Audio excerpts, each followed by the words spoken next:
बहुत सारे मेरे पेशेंट जिनका बेरियाट्रिक सर्जरी हुआ है उनके बाद और उन्हें एक बहुत कॉमनली ये क्वेश्चन रहता है कि अब सर्जरी हो गई, सर्जरी के बाद क्या रिकवरी टिप्स क्या रहेंगे। तो दोस्तों आज इस वीडियो में हम लोग ये देखने वाले हैं कि हाँ आफ्टर बेरियाट्रिक सर्जरी हम लोग कैसे रिकवरी करेंगे या फिर वो कौन से ऐसे पॉइंट्स है रिकवरी के जो हमें फॉलो करना जरूरी है। तो नमस्ते दोस्तों, मैं हूं डॉक्टर अजहर और स्वागत है आपका बेयर वाइटल्स में। लास्ट वीडियो में हमने देखा था कि हाउ बेरियाटिक सर्जरी किन लोगों के लिए जरूरी है। दोस्तों सर्जरी में बेरियाटिक सर्जरी कॉमनली सबसे कॉमन सर्जरी स्लीव गैस्ट्रेक्टमी होती है एंड बहुत सारी बार उसके अलावा गैस्ट्रिक बाईपास सर्जरी या फिर मिनी गैस्ट्रिक बाईपास या वन एनास्टोमोसिस गैस्ट्रिक बाईपास। तो सबसे कॉमन सवाल ये होता है कि आप सर्जरी हो गई, आप क्या करो, what is normal and doctor को कब कॉल करना चाहिए। तो दोस्तों आज का ये वीडियो एक प्रैक्टिकल रोड मैप देगा आपको डे 1 से लेके डे 60 तक, जिसमें आपको hydration, diet, exercise and red flags के बारे में मैं सिंपल लैंग्वेज में बताने की कोशिश करूंगा। सबसे पहला गोल ये है सेफ रिकवरी। सर्जरी के इमीडिएटली बाद फर्स्ट टारगेट हमारा होता है कि healing, hydration, protein plus routine. मतलब आपका हीलिंग कैसा हो रहा है, हाइड्रेशन मेंटेन रखना है, प्रोटीन इंटेक रखना है एंड रूटीन। दोस्तों इस सर्जरी के अंदर हम लोग ERAS प्रोटोकॉल यूज करते हैं, एनहांस रिकवरी आफ्टर सर्जरी।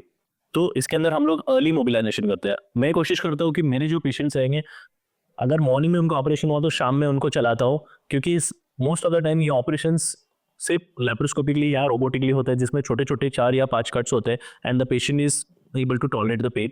सो अर्ली मोबिलाइजेशन से ये होता है कि आपकी बॉडी को ऐसे फील होता है कि ज़्यादा कुछ हुआ नहीं है बॉडी के अंदर डैमेज, एंड आपके मसल्स वर्क करने लगते हैं, आपके इंटेस्टाइन्स वर्क करने लगते हैं। Eight the same time same evening में हम लोग पेशेंट्स को ओरली एडवाइस करते हैं लिक्विड्स, जिसकी वजह से ये होता है कि पेशेंट को साइकोलॉजिकली भी बेनिफिट होता है एंड बॉडी के अंदर जो रिकवरी प्रोसेस है वो ज़्यादा एनहांस हो जाता है, इसीलिए इसका नाम एनहांस रिकवरी आफ्टर सर्जरी है। तो दोस्तों हर हॉस्पिटल का प्रोटोकॉल एंड हर सर्जन का प्रोटोकॉल अलग रहता है, बट जनरल प्रोटोकॉल्स ये है जिसकी मैं अब बात कर रहा हूँ।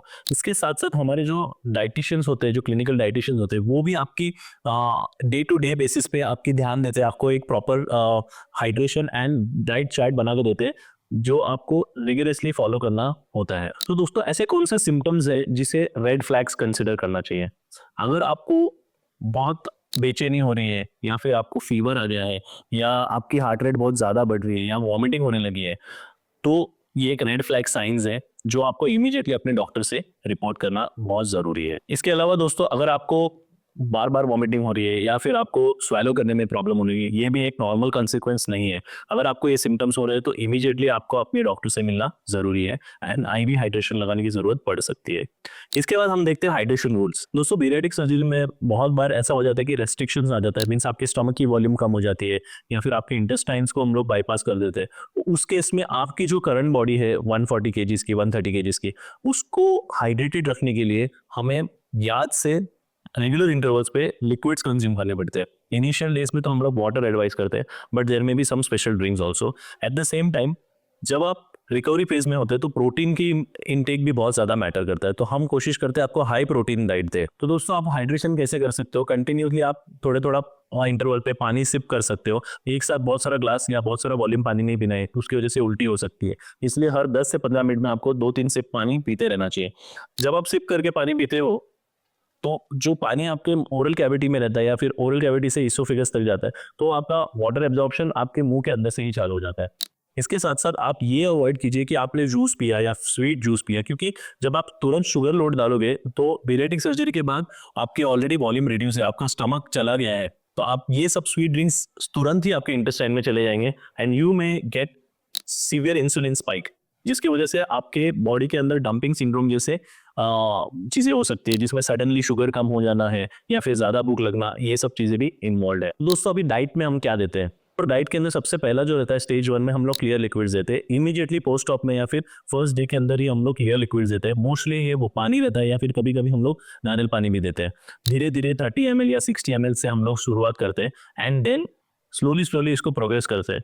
जनरली स्पीकिंग सेकेंड डे से लेके 15 डे तक हम लोग लिक्विड्स ही रिकमेंड करते हैं, लेकिन इसके अंदर भी हम लोग ये कोशिश करते हैं कि आप जो एक हाई प्रोटीन शेक या फिर एक ऐसे प्रोटीन सोल्यूशन ले रहे हैं जिसमें एक low calorie but high proteins है, एट द सेम टाइम आपका हाइड्रेशन भी मेंटेन रहे। इसके बाद आता है स्टेज 3। स्टेज 3 में होते हैं हम मतलब end of the second week के एंड से 4th वीक के एंड तक। यहाँ पे हम लोग आपके लिए प्यूरीड या फिर ब्लेंडेड चीजें स्टार्ट करते हैं। तो ये जो प्यूरीज होती है आपके फूड प्रोसेस रहते हैं, जिसके अंदर again we are keeping it low in carbohydrates, higher in proteins. ये आपको सॉफ्ट टेक्सचर वाला स्मॉल पोर्शंस वाला फूड रहता है जिसे आप स्लोली स्लोली ईट कीजिए, ठीक है। तो ये जो 2nd वीक से 4th वीक तक ये प्रोटोकॉल चलता रहता है। अब आता है 4th स्टेज। 4th स्टेज में हम लोग it starts from end of 1 month, 1 से 2 महीने तक का ये डाइट प्लान है। इसके अंदर हम लोग सॉफ्ट डाइट्स हम लोग ऐड करते हैं जहाँ पे आपको अच्छे से चबा के स्लोली स्लोली खाना है, सो दैट आपके पेट के ऊपर या फिर आपकी जो सर्जरी हुई है पार्ट के ऊपर ज्यादा लोड ना आए, आपको डिस्फीजिया ना हो, आपको उल्टी ना हो।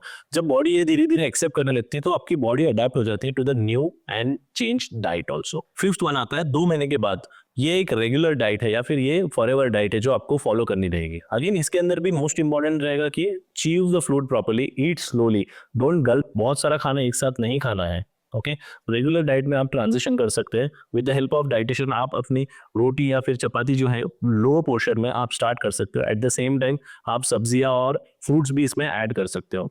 दोस्तों अवॉइड करना क्या है, high sugary stuff, because high sugary stuff के बाद आपको डंपिंग जैसे सिम्टम्स हो सकते हैं। तो ये हो गया डाइट का रोड मैप। अब हम देखते हैं एक्सरसाइज का रोड मैप क्या है, ऑप्टिमल एक्सरसाइज क्या हो सकती है। तो दोस्तों इनिशियली जब आपका डे 1 होता है, डे 1 से हम वॉकिंग शुरू करते हैं एंड धीरे धीरे इसको इंक्रीज करते जाते हैं। अब पेशेंट टू पेशेंट ये वेरी करता है, but generally speaking walking is the best exercise. And surgeon के हिसाब से, आपके सर्जन के हिसाब से आप पूछ के उसमें aerobic exercise and strength training को ऐड कर सकते हो। तो डे 1 में आपको शॉर्ट वॉक्स करना है multiple times a day. First week में आपको डेली वॉकिंग को इंक्रीज करना है, टाइम इंक्रीज करना है, and avoid heavy weight lifting in the first 4 weeks. After 4th week low impact cardio आप चालू कर सकते हो, स्विमिंग चालू कर सकते हो धीरे धीरे, जैसे आपकी बॉडी अडेप्ट हो जाएगी। एंड आपका लॉन्ग टर्म गोल ये होना चाहिए कि कम से कम 30 मिनट की मॉडरेट एक्सरसाइज आपको एवरी डे करनी जरूरी है, जिसमें आप वॉकिंग कर सकते हो या फिर स्विमिंग कर सकते हो या फिर लाइट जॉगिंग भी कर सकते हो। Next topic in our recovery process is the supplementation. तो दोस्तों जैसे हमने बताया कि स्टमक का एक्सरसाइज होने, स्टमक को काटने के बाद या फिर बेरियाटिक सर्जरी होने के बाद आपके न्यूट्रिएंट एब्जॉर्प्शन में, विटामिन एब्जॉर्प्शन में बहुत सारे चेंजेस आ सकते हैं। इसीलिए न्यूट्रिशनल डिफिशियंसी का रिस्क बढ़ जाता है। तो दोस्तों जो लोगों की बेरियाटिक सर्जरी होती है उन्हें लाइफ लॉन्ग सप्लीमेंटेशन लेने की जरूरत पड़ती है ताकि ये न्यूट्रिशनल डिफिशियंसी बिल्कुल ना हो। तो दोस्तों कौन से सप्लीमेंट है जो बहुत इंपॉर्टेंट है। First is multivitamin and multi mineral supplementation, जिसमें adequate folic acid, zinc, copper का कंटेंट हो। At the same time calcium, vitamin D and iron भी होना बहुत जरूरी है, बिकॉज इंट्रिंसिक फैक्टर की कमी की वजह से विटामिन B12 एंड आयरन के एब्जॉर्प्शन में हैम्परिंग आ सकता है। एंड रेगुलर इंटरवल्स पे, जनरली स्पीकिंग 3 मंथ्स के बाद आपको विटामिन B12 का इंजेक्शन लेना जरूरी है। At the same time adequate amount of thiamine containing food लेना चाहिए, मतलब विटामिन B1। अगर आपने ऐसा नहीं किया तो बहुत सारे पेशेंट्स में न्यूरोपैथी या मेगालोब्लास्टिक एनीमिया भी डेवलप हो सकता है, इसीलिए सप्लीमेंटेशन करना बहुत जरूरी है। तो दोस्तों हमने बेरियाटिक सर्जरी के रिकवरी पाथ को देखा, एंड बेरियाटिक सर्जरी के बाद रिकवरी का सीक्रेट ये है कि हमें small step, small routines, hydration, supplementation, इसको प्रॉपरली फॉलो करना चाहिए। बेयर वाइटल्स में हमारी कोशिश यही होती है कि कॉम्प्लिकेटेड मेडिकल टॉपिक्स को सिंपल लैंग्वेज में आप तक पहुंचाए। अगर आपकी बेरियाटिक सर्जरी हुई है तो कमेंट में बताइए how is your experience and आप क्या सप्लीमेंटेशन लेते हैं and how your life is change for the positive. Thank you so much.